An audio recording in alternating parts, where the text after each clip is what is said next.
Welcome to Pros of the Round Table.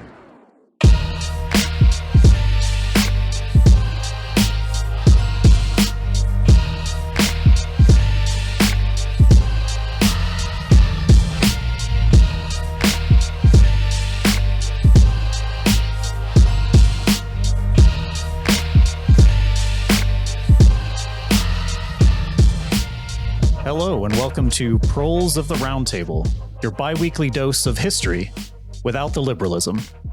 You can find and follow us on most social media platforms at ProlesPod. If you want to help us reach more people, leaving 5-star reviews on any of the various podcast catchers is the best way to do that. This episode is brought to you by Rangers Football Club, who enabled us to purchase these beautiful orange sashes that we're all wearing today. They're so nice. They're just gorgeous. My neck is so warm right now. Alexa, play the sash again. Today, we're going to be talking about kind of broadly Scottish history, but particularly focused on early 20th century labor movements, and then some really spicy periods where the great hero of the British Empire, Winston Churchill, literally rolled tanks on the city of Glasgow. So I guess in terms of who we've got here today, I'm Jeremy, your host. I'm Justin. Tony. And then we've got a gang of subject matter experts straight from the motherland of Scotland. Who do we have over there? I am El Mac, a member of the Communist Party of Britain and really dedicated Tory hater. My name's Ian. Just general Marxist-Leninist lover. And you can find me as Comrade Musky Dusty on TikTok. I usually do pictures of my dogs or videos of my dogs with like Stalin quotes. So yeah, it's a nice little. Very nice. I'm Grant. I'm also a dedicated Tory hater. And please don't find me anywhere. Grant is the reason that in the original run of Proles, we had the onesie that we made. Komsomol onesie. The Komsomol onesie. And when I was in Scotland, I got to meet this goblin of a child that we provided that onesie to. We all met up in Stirling, and she repeatedly attempted to jump into the river just over and over and over again. It was just a wild time. She'll be turning 5 a week today and is still attempting to jump into rivers constantly. Bless. And I am Stuart, the Golf Comrade. I'm a trade union activist, currently working for the JMB Union based in Scotland. So I'll be offering various input on modern day trade union activities. Hell yeah. Cool. So I think Elle is going to begin. So where do you want to start? Well, you mentioned that there were these important events that happened in the early 20th century and stuff like that. My job is literally everything before that. So I am going to begin in Roman times. I'm not going to talk about it forever. It's actually, I'm going to start with the Roman times. I am going to skip the medieval period entirely because it's absolute chaos and we would be here forever. And I'm then going to talk about the formation of the United Kingdom and, as a result, the British Empire and Scotland's role in that empire and how it affected the working class. Calgacus of the Caledonii was a Pictish clan chief who stood against the invading Romans. According to legend, before the Battle of Mons Graupius, which the Grampian Mountains are still named after, Calgacus said to the Romans, "You create a desert and call it peace." This phrase has kind of echoed through time and has been displayed proudly on working class banners throughout history, including at the first general strike in history, where there is pictures or paintings and stuff like that was in the press of working class people in around about 1820 holding a big sign that says Scotland free or a desert. And I just think that's interesting that this thing from pre-Roman period of Britain still kind of has relevance today when we are marching against another empire. That is a big theme here, is Scotland versus various empires, including the one that we currently live in right now. Yeah. Y'all know I have that, like, quotes from that tattooed on my chest, right? That speech. Oh, really? You do? I did not know that, man. That's sick. Yeah. It's I've got just the end, not the end, I guess, but I think the end of that section where he says, but there is nothing beyond us, nothing indeed but waves and rocks. Wow, that's really cool. I like that tattoo. Jeremy is a Scottish weeb, confirmed. Yeah. What's I'm a, a like? skeeb. What is the word for it? Appropriating the shit out of your culture. Is that like a haggis-aboo or something like that? Is that how that like? It's like, I don't know. Yeah. But yeah, okay. Moving on. Leave the Romans behind. Let's move on. Britannia was described as a fertile land, rich in natural resources, but these resources were difficult to manage or access, and the island was peskily populated by a fiercely independent people who did not really take kindly to being subjugated. However, it turned into our national hobby, to be honest. We got subjugated a lot. And this is about to start as the Romans leave. The Romans didn't really take much of Scotland, but when they left in 410 AD, we had a few years of independence before the Saxons arrived. And this is when the problems really start beginning. A long time ago, 449 AD is when our problems began. Wow. No gods, no masters. Yeah. We've been at this for a long fucking time. So yeah, while the Romans had taken over the administration of Britannia and left the people to their culture, the Saxons arrived with the purpose of eradicating Brittonic culture and replacing it with their own Germanic culture in the Saxon lands, but there were too many nobles with too few fiefs. There was pressure from Vikings in the north who were taking some of their lands, and their rich nobles were starting to feel like, we need more space. So they decided to manifest their destiny, I guess. And As one does. yeah, they looked across the sea and were like, wow, there's a really big island over there, and no one lives there. And like that is another theme of these sorts of invasions. Britain was seen as fair game to most of the European powers at this early time because the native Britons, aka the Welsh and the Picts, as well as the Gaelic people in Ireland and the west of Scotland, were largely characterised as stupid barbarians and mud people. That was really the kind of general opinion of Britain in general for a long time. And as a result, whenever people needed somewhere to go, they kind of often thought, okay, yeah, let's go over here. Let's take Britain. Yeah. And it was because the Romans, when they had control of what is now England, they disarmed huge segments of the population after a number of uprisings against them, which then once the Romans sort of largely pulled out, although they never really left, like there were always pockets of Romans who remained, they were not equipped to defend themselves from these quote unquote barbarians from Ireland or what is now Scotland. Mm-hmm. So they literally invited Anglo-Saxons in as mercenaries to defend them. And then when those Anglo-Saxons returned to their homes, they were like, hey, it's easy over there. They're unarmed in the south. We could pretty easily take this place. Yeah, before this, Britain was not seen as that. This is like a post kind of Roman thing.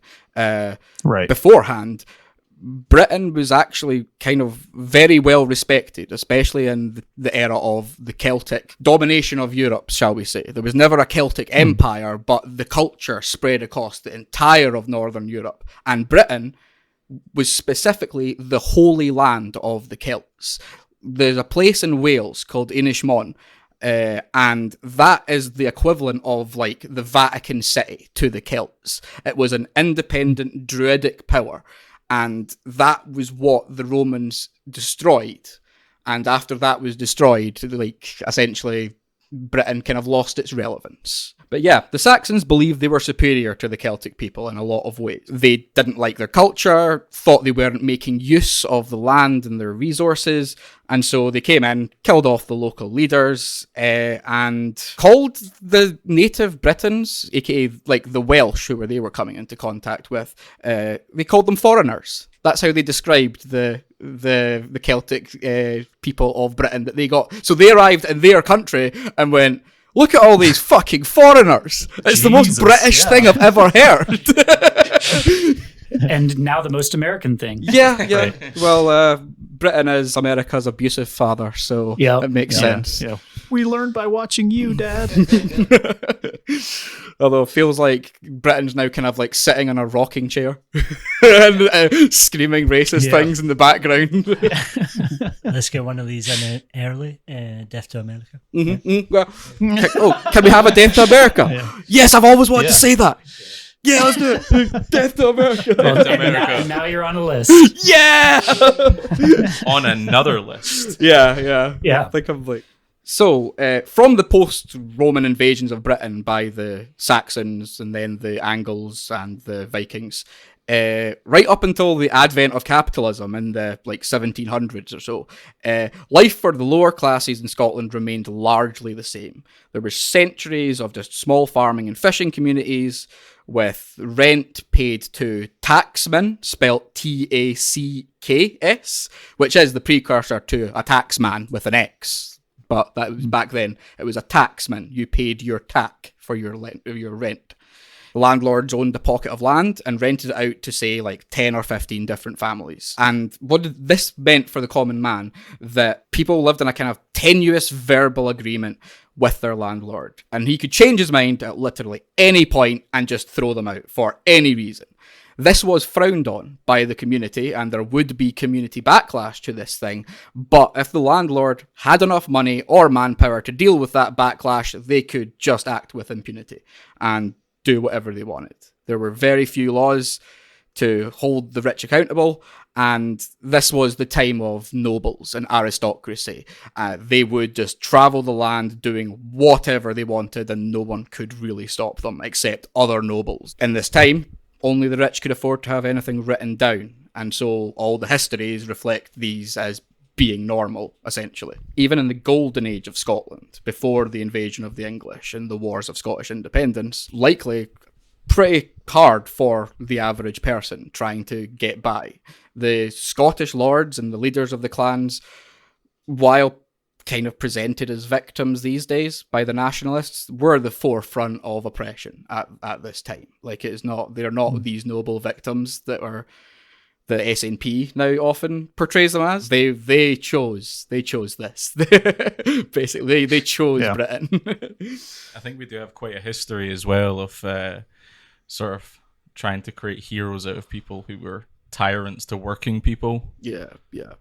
I have this quote here from Thomas Johnston. He's a Scottish historian and eventually a Labour MP as well. He said that the nobles had the right of fossa and forca, which is pit and gallows. By the latter, they would gibbet any vassal. For those who don't know, a gibbet is like those little hanging cages that you see in medieval movies where the guy's hanging there, his legs are hanging out and shit. That's a gibbet. So they would gibbet any vassal, and by the former, they could immure in a pit or a dungeon, indefinitely. So if you did anything wrong, or even if you didn't do anything wrong, they just didn't like you, they could put you in the dungeon forever. And on top of that, as they usually did with women, they drowned them. Torture they specialised in.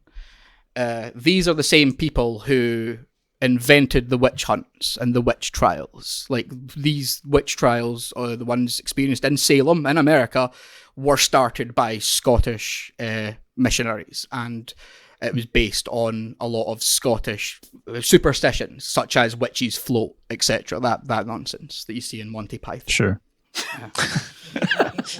It's where everyone gets their education. Yeah. The Holy Grail is a the Holy Grail is a documentary. Of course. That's why horses evolved from coconuts. Cool. So I am then going to skip a bunch of other things, which kind of feels bad It's a to me as an documentary. archaeologist and a historian, but I will be here forever if I don't. So we're now going to skip to the first really controversial one, religion as a weapon. I'm not going to comment too much on it, because it is truly irrelevant when it comes to class politics, as Protestants, Christians, all our creeds need to work together to build socialism, and petty religious differences need to be left in the Dark Ages. The general gist, though not always the case, is that Protestants are pro-British Empire and Catholics are anti-British Empire, be that socialists, Republicans, which is Irish Republicans and Scottish Republicans, not your ones. Completely different. On that note, the racial build-up of medieval Scotland is actually very important as well, because it coincides with this Protestant-Catholic divide. In Scotland, there were the Picts, the most indigenous to Scotland, probably closely related to the Brittonic Celts in Wales. There was also the Gaels, which is the Gaelic people, such as me, which means we came from Ireland originally, and we settled the Western Isles of Scotland and slowly began moving inland.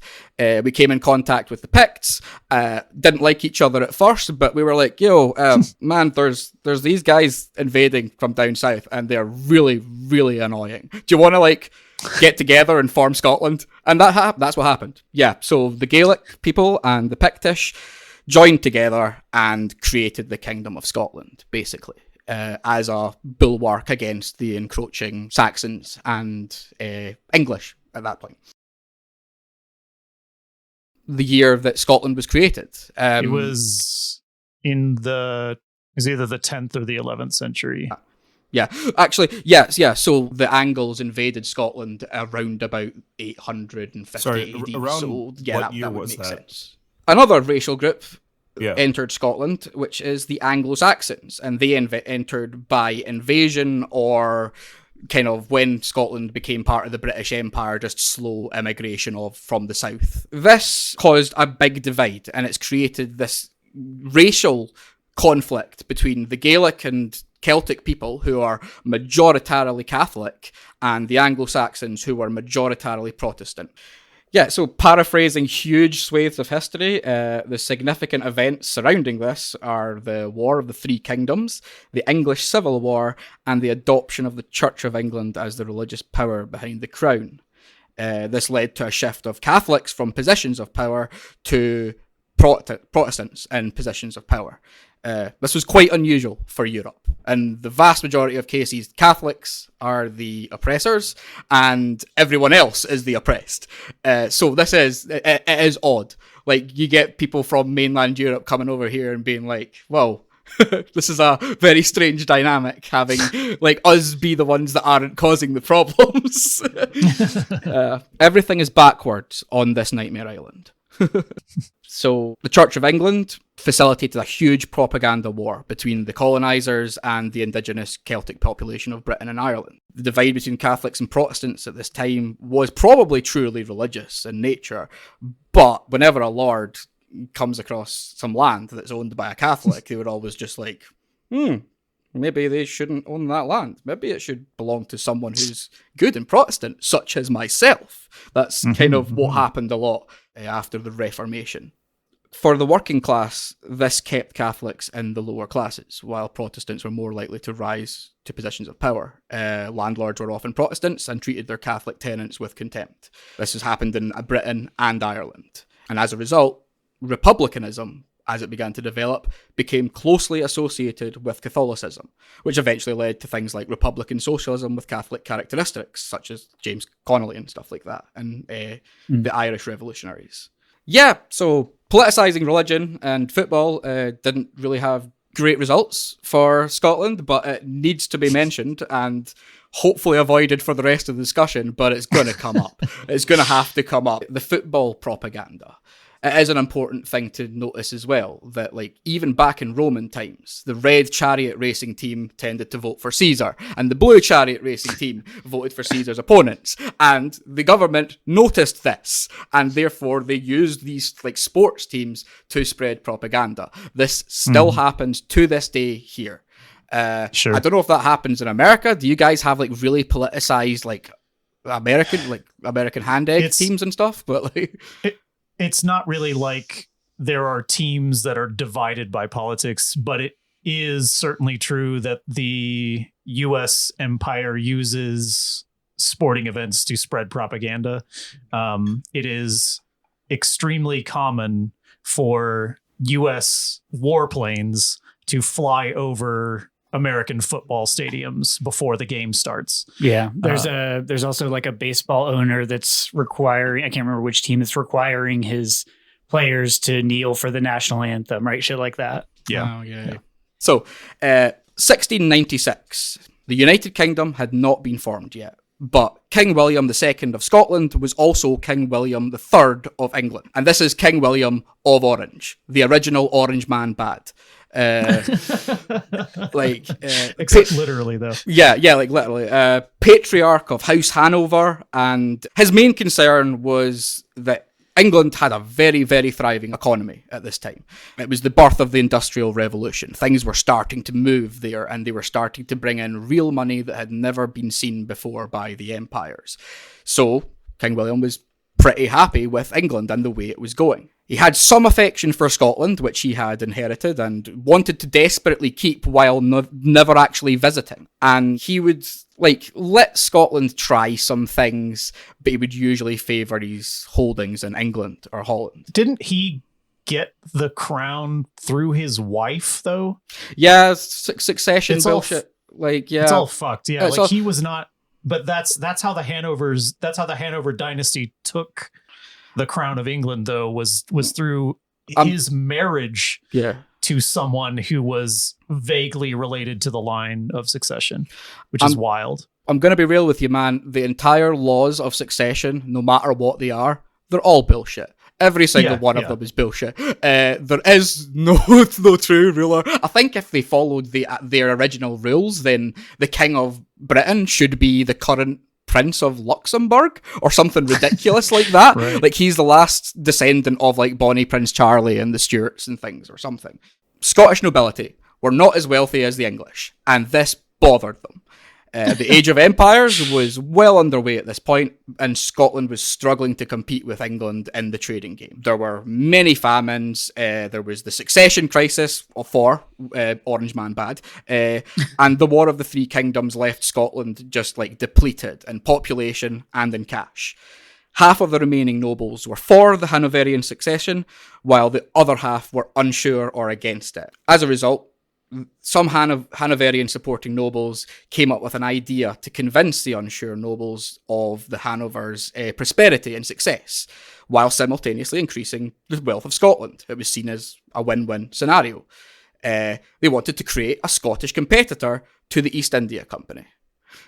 So you can imagine how badly that could have gone. But luckily, they failed.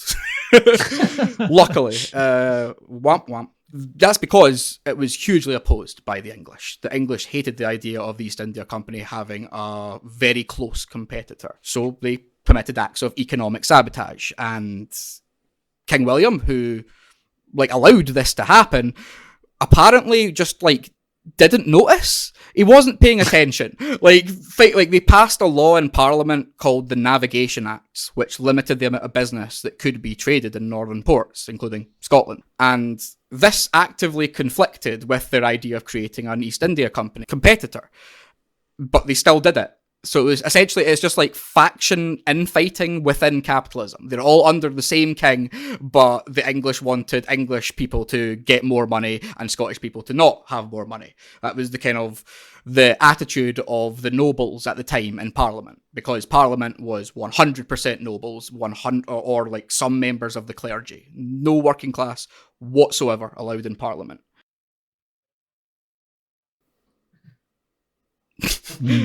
I'm saying capitalism here, but capitalism had not been invented yet. It was something called mercantilism, I believe, where it's just really unga bunga capitalism, basically. Just really early capitalism, the same ideas that they had, only without any of the semi-intelligent things that Adam Smith said. So they get knocked down, but then they get up again. Yeah. Or is that's Chumbawamba capitalism, isn't it? But yeah, so Scotland created the Company of Scotland Trading to Africa and the Indies, and no wonder it failed, because that's a terrible name. Despite the sabotage and the political intervention, they raised £400,000. This is 1/3 of Scotland's liquid assets at the time. Jesus. So what this means was, if this plan failed, they would go bankrupt, and the English lords Take the whole country with them. Yeah, the English lords were circling hungrily, looking for cheap Scottish land, basically. So this idea to create this company was a last-ditch effort for Scotland to retain its sovereignty. It was like their last chance. As a result of that, they decided to go big. They decided to colonise Panama. Yeah. Logical, I guess. Yeah. Sure. So, Always Sunny theme starts playing, and the title scene comes up. The gang failed to colonise Panama. The Not Van for lack of Halen trying. the Van Halen song is actually about the Darien scheme. Oh, okay. So, they arrive in Panama. A bunch of fucking gingers arrive in the jungle, thinking it's going to go well. Great idea, lads. There's brutal disease and famine also immediately. The natives weren't openly hostile, but a little bit wary and elusive. They showed up, they gave them some gifts, and then they never saw them again. My headcanon is that they gave them the gifts, and we're looking at these people, and we're like, you will not survive a year. Adios. Yeah, basically. So these gifts that the natives gave, by the way, were immediately eaten by the officers and leaders of the colony. Immediately Shocked. eaten, and within hours. And these officers were a bunch of ex-military men from Clan Campbell, notably known for the Glencoe massacre. In fact, the people who were here in this colony were in the colony, running this colony, because they got so much backlash at home for the Glencoe massacre that they had to escape Scotland for a while. So that's who was running this endeavour. More problems happened. Large parts of the colonist population were people of debt who were forced to come there, and they did not want to be there and actively fought against it several times. Agriculture was difficult in the area, and they just couldn't find a way to grow their particular crops. They hadn't really understood South American crops yet. Can't imagine why. Yeah. There was a much bigger problem, though, and that was a place called New Spain. Catholic New Spain, who hated the Hanovers, who were funding this expedition, and did not want the Hanovers to succeed at any cost. For some reason, the hostility of Spain came as a total surprise to the colonists, who were expecting them to be friends. No, they attacked them immediately, and the colony was basically besieged for months. On top of all of that, the area that they decided to colonise was the Darien Gap. It is a large mixture of jungle and impassable mountains that is right where the Panama Canal now is, so they can specifically avoid it. It is known to this day to be quite inhospitable and completely untraversable. Scots didn't know that at the time, otherwise I guess they wouldn't have chosen there, but it is just like further kind of like Looney Tunes bad luck, I guess, where they chose the worst place to go. I think as well, El, that I remember reading that they invested an absolute ton of money in the thickest fur coats as well for the expedition. And like that was one of the big expenditures, if I remember correctly. Jesus. That tracks, especially with Clan Campbell as well. So much to the joy of any Indigenous people listening to this right now, the colonization attempt was an absolute disaster. The death toll eventually rose to 10 settlers a day. They abandoned the colony after only 8 months, and only a quarter of people who arrived made it home. God damn. Yeah. Radical self-ownership. Yep. And we've not even ended this series of unfortunate events, because that defeated colonist ship limped back to Scotland, but not fast enough to stop the second ship leaving for the colony. A second ship full of religious fundamentalists of different sects whose only kind of common theme was that they were radical pacifists. So they arrive at a colony with no food, no people, and the Spanish right outside. So they immediately surrendered. Yeah, immediately surrendered and went back to Scotland. But because they arrived at a place with no food, even then, most of them died on the return journey. In fact, out of the over 3,000 people that were sent to Panama, only 300 in total made it back to Scotland after the two failed colonisations. So yeah, that didn't go well. There were riots in Glasgow and Edinburgh. The Northern English lords saw that they had failed and were just salivating at the thought of getting cheap Scottish land. So their last chance had failed. Unless, knock knock, it's the British Empire and they have guns. And I guess that brings us to the Act of Union. So we've arrived at 1707. Robert Burns described Scottish Parliament at this time as a parcel of rogues, and they were bought and sold for English gold. T.C. Smart described them as little more than solemn robbers for the nobility.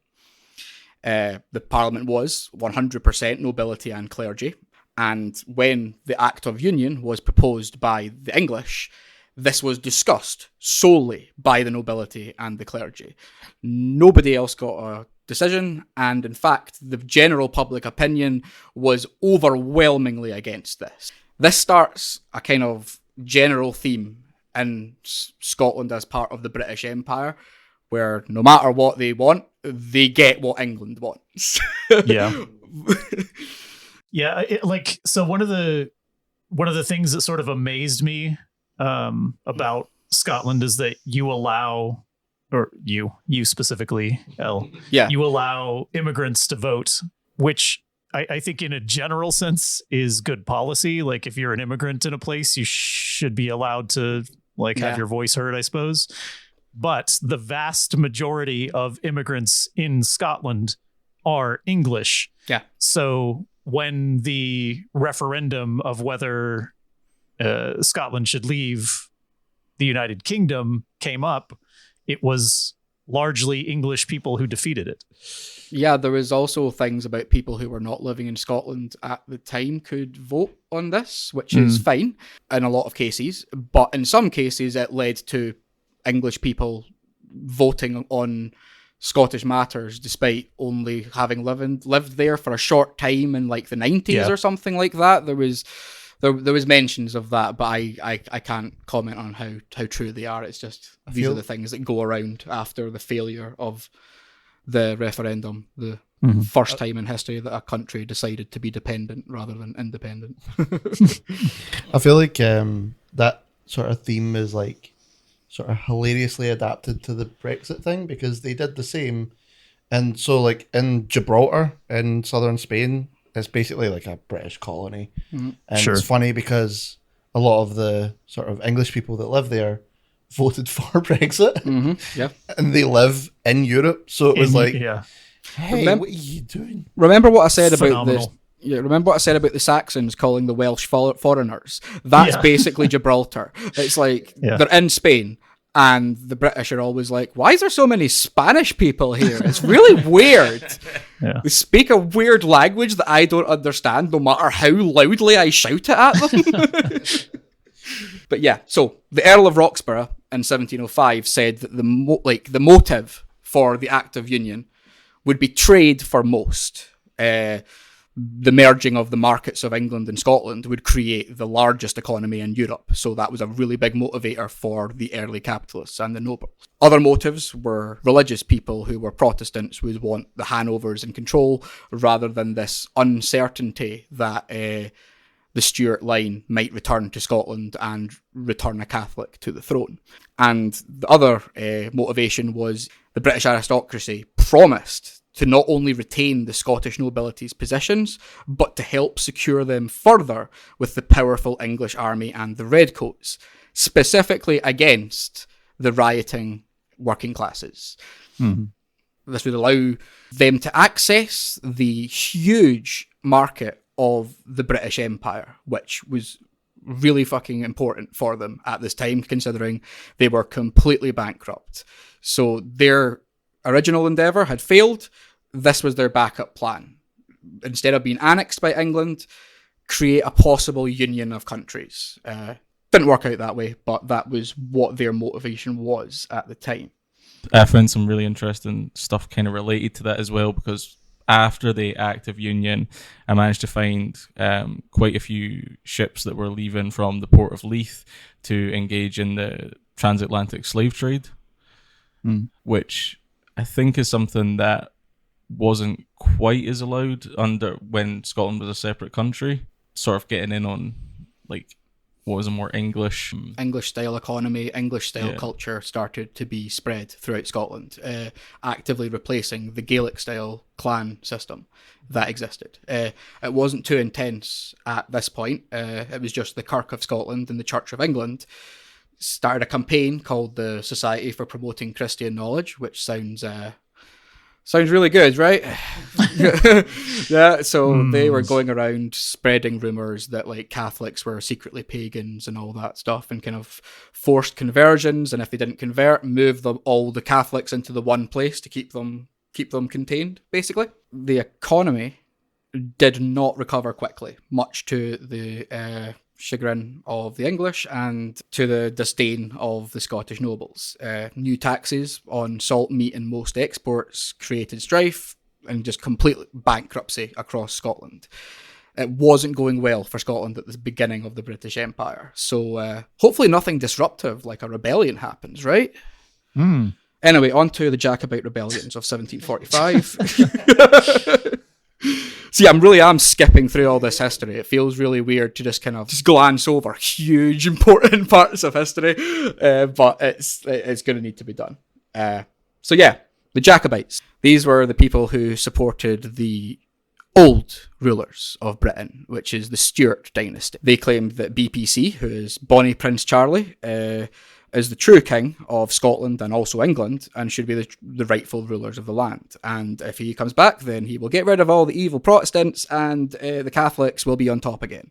So you can see here that these were not Republicans. These were not like people working to fight for the working class in any way whatsoever. It was more of a change of management than any real revolution. Sure. I did not think anything would have changed if Bonnie Prince Charlie had won, rather than maybe Catholics wouldn't have quite as bad a time for the next while, but I think it would still have been bad.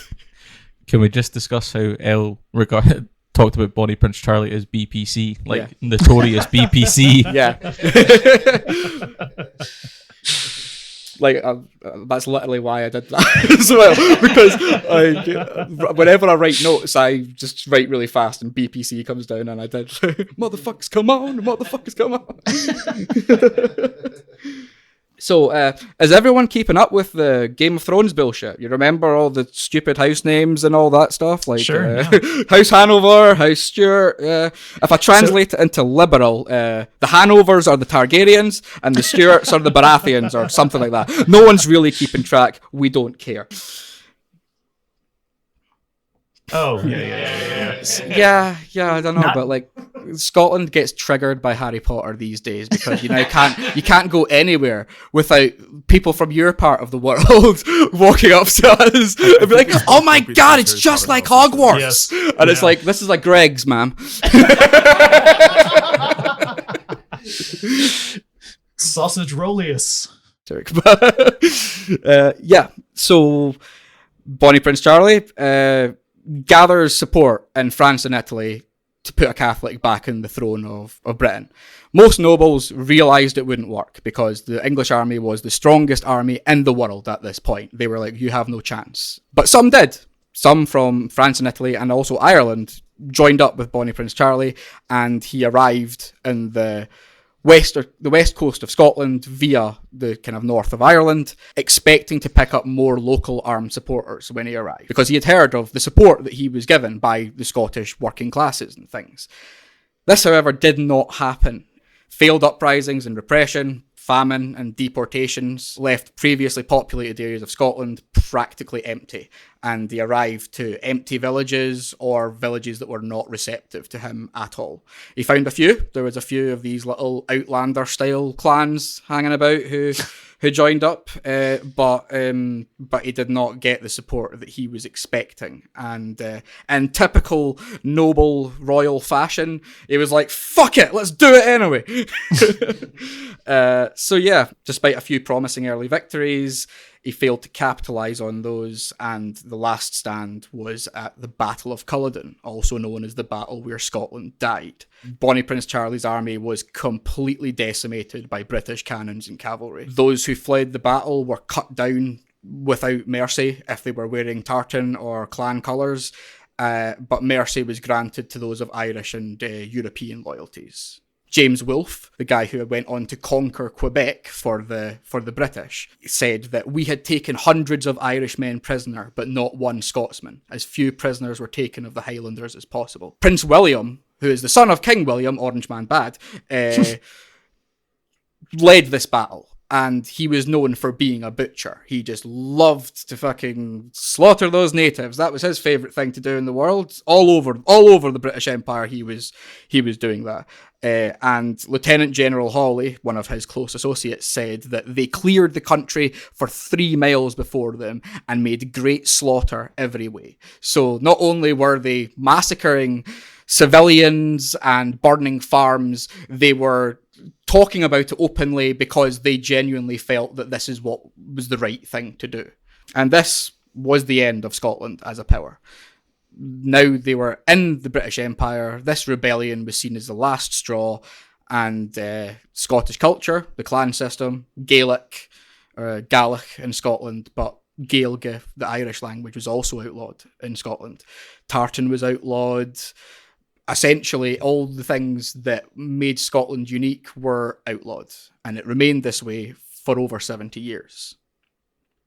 Scotland entered the Union as little more than a bankrupt vassal of England. The nobility were tired of dealing with riot after riot, and they got the English to deal with it, essentially, while they started moving towards their ultimate goal of just making cash, just getting as much dollar as possible, basically.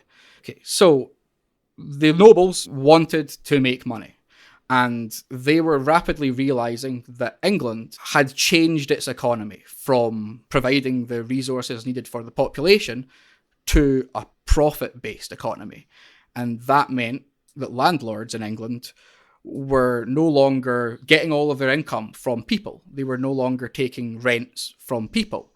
The landlords instead would rent their land out to pasture farmers, and essentially places where people lived were turned into cattle ranches and fields and crops and sheep ranches and things like that. Riots erupted everywhere. Some towns fell entirely into the hands of rioters, and before they were eventually kind of liberated by the government forces.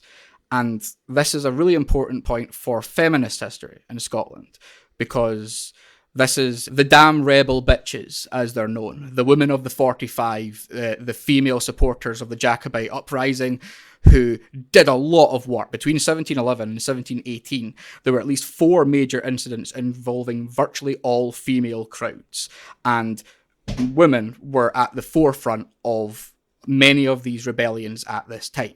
However, a large chunk of them have been lost to time. These uprisings never succeeded. They would make some progress, and then the army would arrive and they would just kill as many people as possible or shoot into the crowd to disperse it and then retake the area.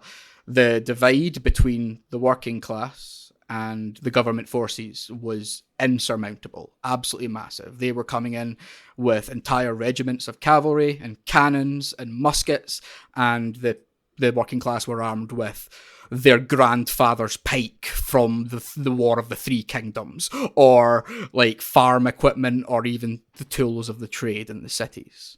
The Land Enclosure Acts and the Highland Clearances, which was moving people from their land to make way for industrial endeavours, led to uprisings throughout the UK. And it led to one of my favourite poems of all time. I'll just go through it quickly. The law locks up the man or woman who steals the goose off the common, but leaves the greater villain loose who steals the common from the goose. The law demands that we atone when we take things that we do not own, but leaves the lords and ladies fine who takes things that are yours and mine. The law locks up the man or woman who steals the goose from off the common, and geese will still a common lack till they go and steal it back. And that poem is just like straight fire to me. Straight fire. When I first heard that, I was like, man, that's fucking amazing. When did they write that? And it was at this time, a 17th century poem, and it's still used to this day.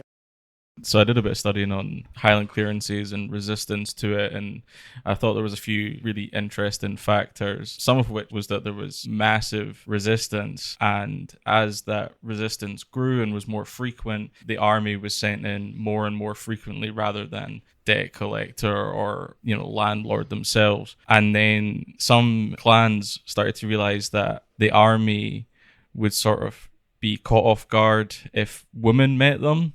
So a lot of the men started dressing up as women to ambush the army and get close enough and drive them out. It wasn't massively successful, but there are a couple of times where the sort of like local constabulary were completely pushed out of an area and a greater military force had to be brought in because they'd been caught off guard and kind of ambushed. And then one of the other things that I think is quite important as well is that there was the other option of colonizing places in, what is now Canada, colonizing lots of First Nations places as a means of getting rid of resistance. So you can either stay and fight and resist, or you can go and colonize for Great Britain in other areas. And after so much resistance, it became almost like the easier option for a lot of people.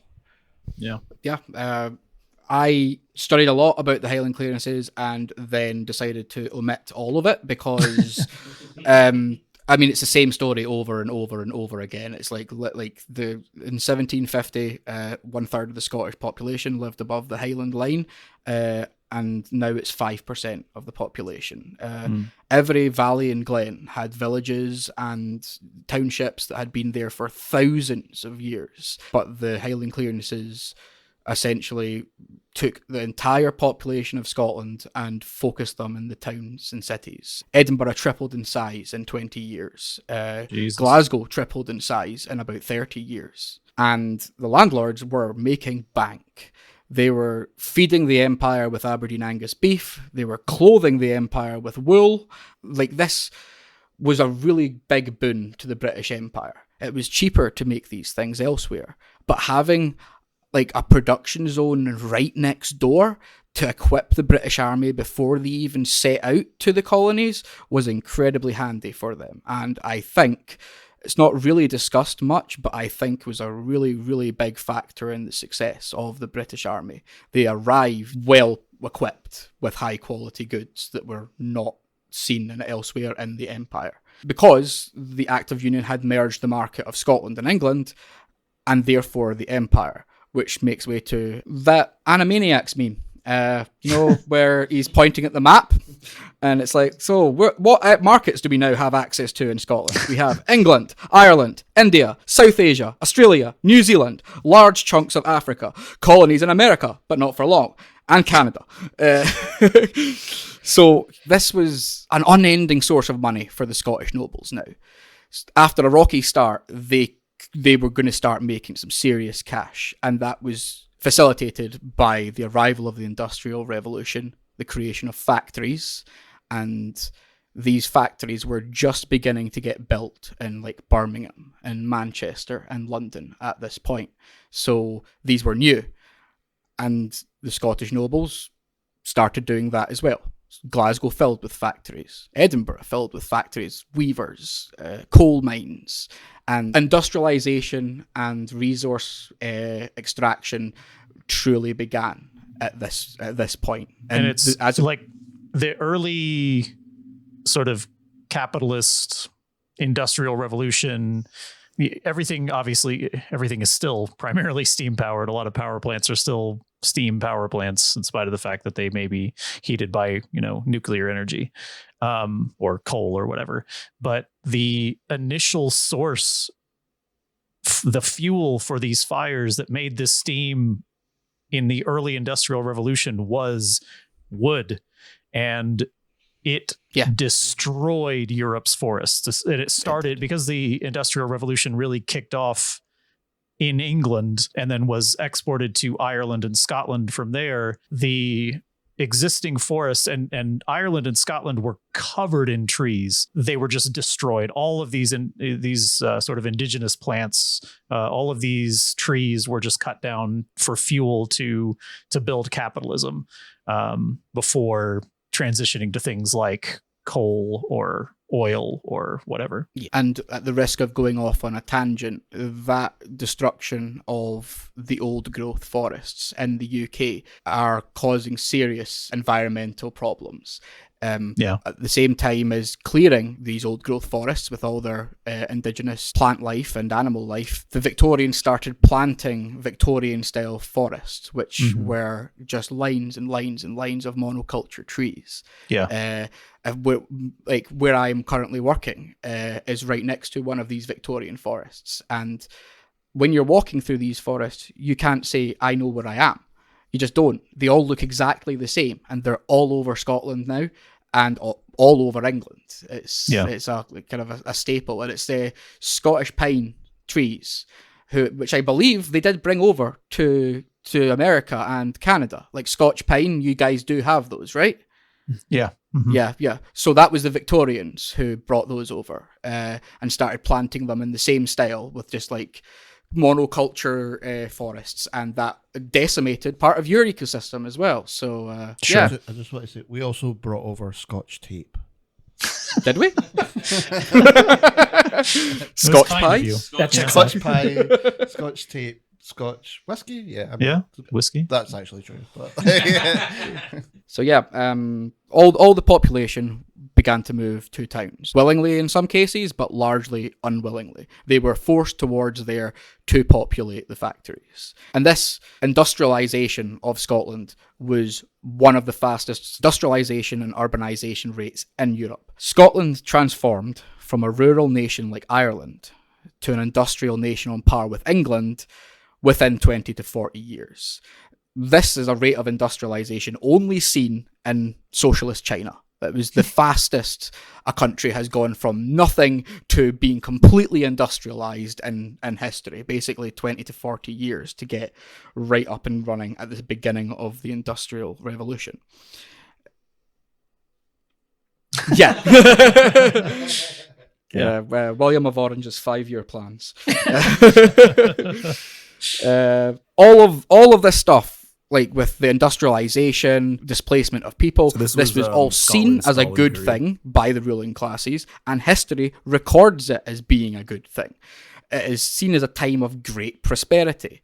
The destruction of the clan system and the shifting of clan power after Culloden led to certain clans emerging very wealthy after the Jacobite rebellions. Some examples of these are Clan Rose, Clan Monroe, Clan Erskine, and Clan Campbell being the biggest. The people who performed the Glencoe massacre and kind of really, really went all in on the British side. So the clans that remain to this day, all the big ones, these are not noble clans who were exploited by the English. They chose this deliberately, and not even to save their own skin, literally just to save their standard of living at the expense of the rioting lower classes. Lots of aspects of Scotland paraded around by nationalists to this day, like Tartan, Wallace Monument in Stirling, all these things. These were all made by the British Empire.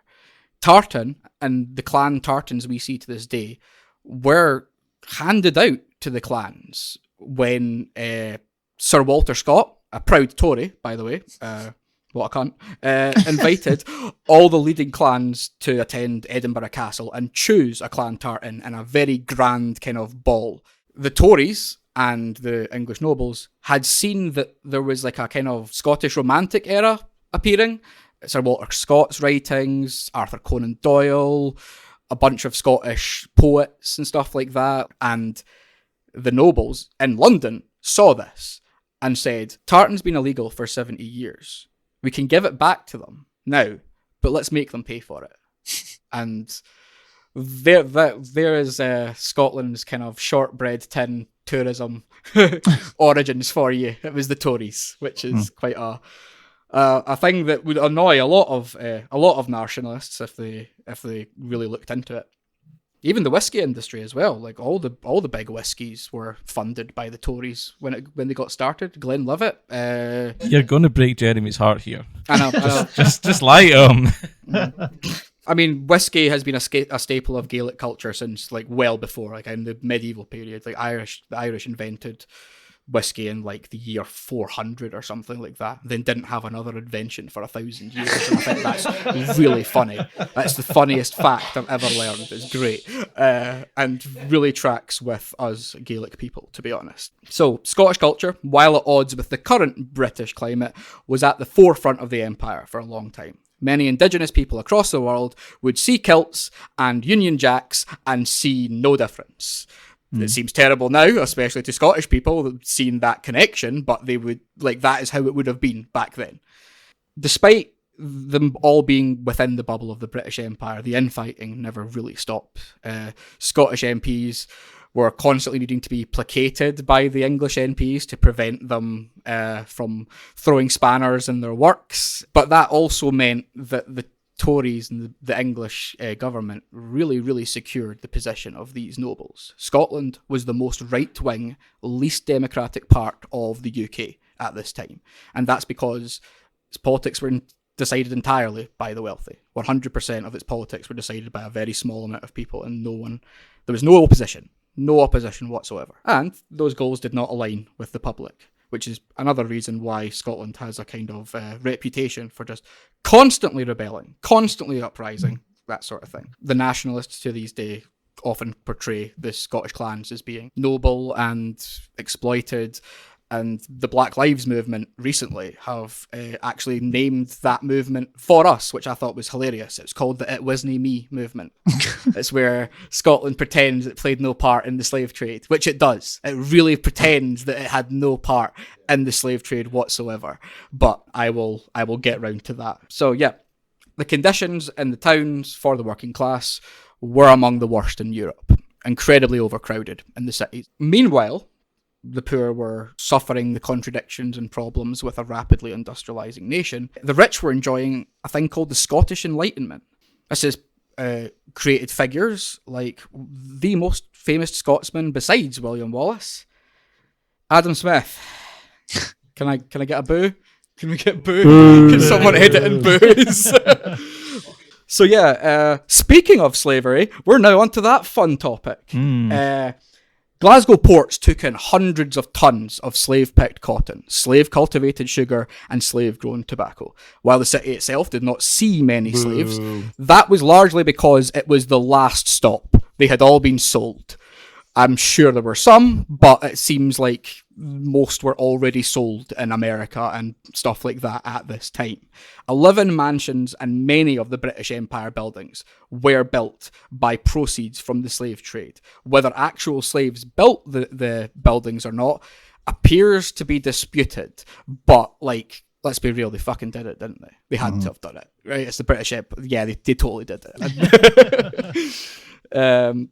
Several wealthy, influential Scottish families owned slave plantations abroad. There were places in Jamaica and Sierra Leone, and this is the worst thing, I've where the slaves were forced to wear tartan loincloths to attribute their ownership to certain clans. And these slaves were forced to build hundreds of golf courses in typical Trump fashion throughout Africa and in the Caribbean, which they themselves were not allowed to be on. For the most part, the ruling class of Scotland had no problem with slavery. That did not change, I don't think at all. It was literally the opinion of the public that changed that eventually, because slavery has traditionally been quite opposed in Scotland. Like, not in the way we see it today, the general idea of slavery from the Romans, from the Saxons, there was always that feeling of we do not want to be subjugated and forced to work for an external power. So a lot of the lower classes who were not making money off of slaves kind of puppeted this sort of rhetoric, and enough of them puppeted it that the nobles actually started to kind of take hold at some point, including people like Adam Smith as well, so in the Scottish Enlightenment. There is another reason why slavery was a really touchy subject for Scotland, and that's because of the stolen children.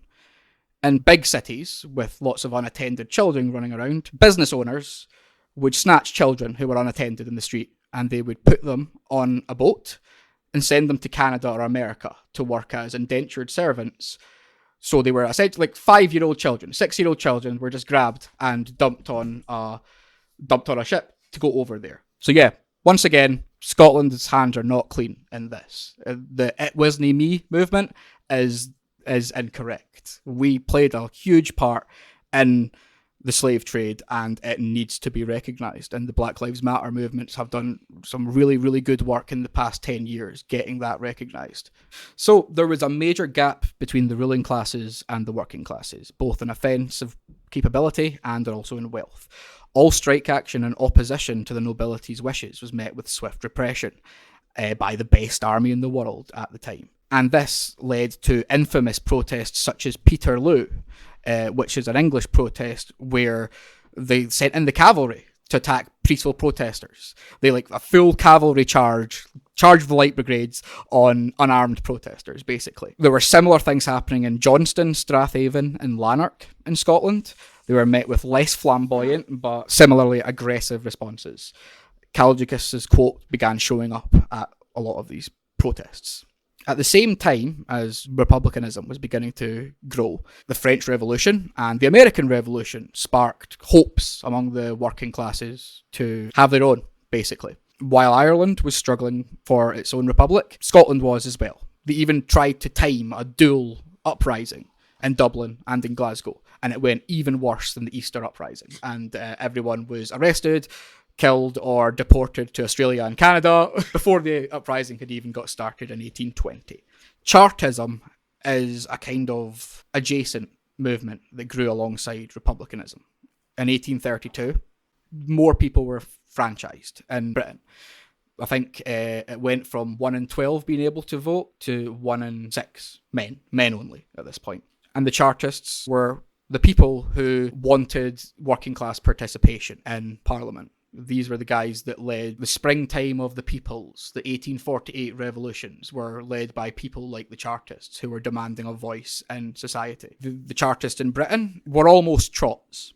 They had newspapers, they would march peacefully, and they would kind of ask politely if the government would give them rights. However, in Wales and Scotland, the Chartists were considerably more insurrectionary. Their opponents were the Tory party, the Conservatives. This is the first time we've really kind of got to them in history now, but these are the guys that ruled the British Parliament at this time. They shared Parliament with the original Liberal Party, known as the Whigs, who passed some of the major democratic reforms in history, but incredibly slowly. The OG useless Liberals, basically. The Tories opposed the enfranchisement of the working class in principle and with violence, while the Liberals essentially just kind of were like, oh, everyone, please calm down. There's no need for violence. There was no avenue for the working class to truly approach. So the People's Charter was proclaimed. The People's Charter is one of the things that inspired Das Kapital, so it is incredibly important in communist history. And they laid out these demands. Number 1, universal male suffrage over the age of 21. Male suffrage, so a bit gendered, but yeah, okay. Equal-sized electoral districts to prevent things like gerrymandering and creative districting to ensure Tory victories. Secret ballots to prevent bribery and coercion. No property qualifications for Parliament, which will allow the propertyless working class to enter politics. And also pay for members of Parliament. That seems like a terrible idea now. But back then, if you could only get involved in politics if you were rich enough to not have a job. So this was actually very important in bringing the working class into politics. The OG internship. Yeah.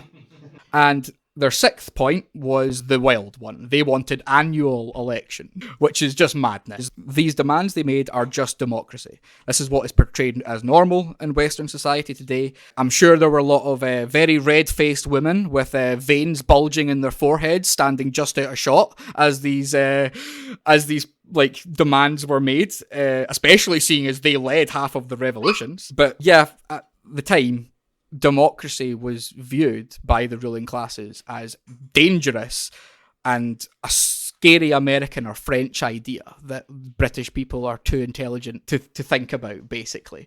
And they would repress any mention of democracy at this point.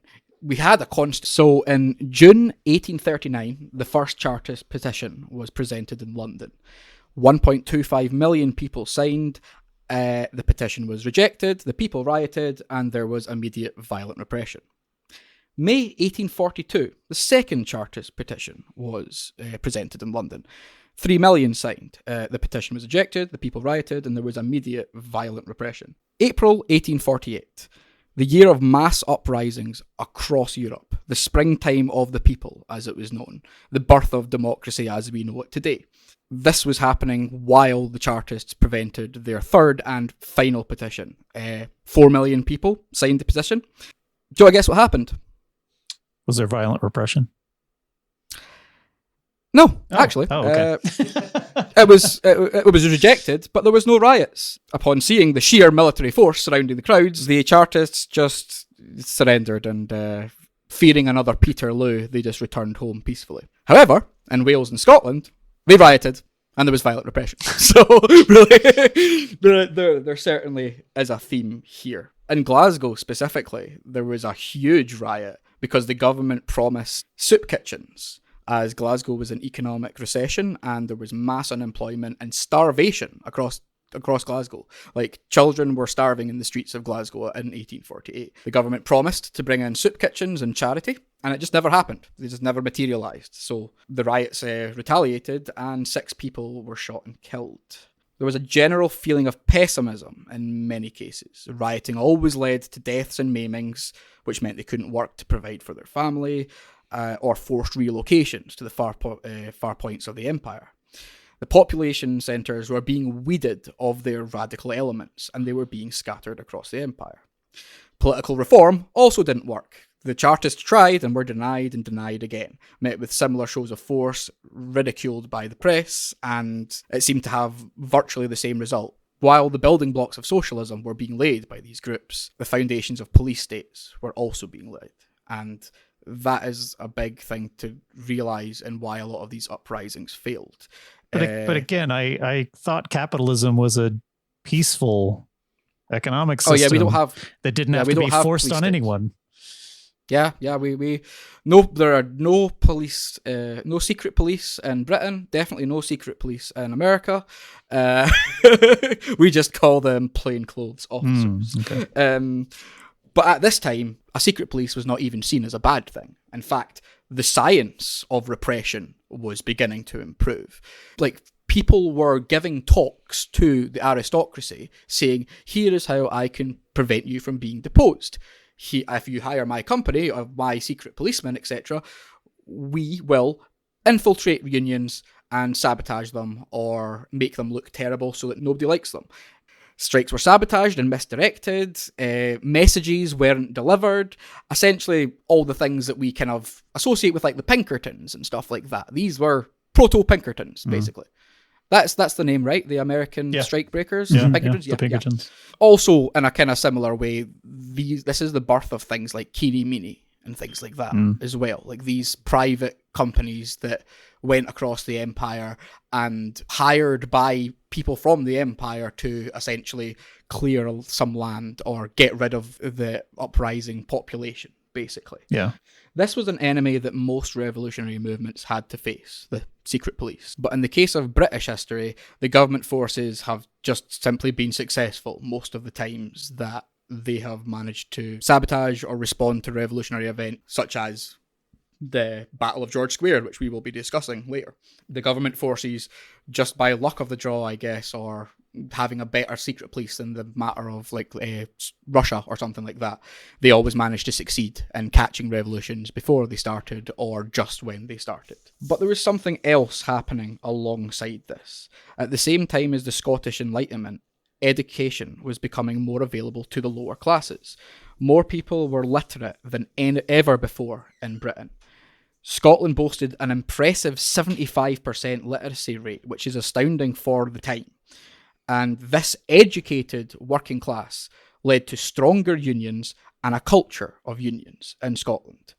These unions continued to spread and educate others, eventually leading to the hotbed of revolutionary activity that was Red Clydeside, who we will be discussing later as well. So the legacy of Chartism was ultimately a failure. Reforms eventually came in 1867 and 1884, and finally by 1918, 5 of the 6 Chartist demands had been met, just incredibly fucking slowly. It took more than half a century for the ruling class to accept that the working class were even telling the truth. Though the Chartists failed, the blueprint for a strong union culture had been laid, and it was being practiced despite the infiltration and repression.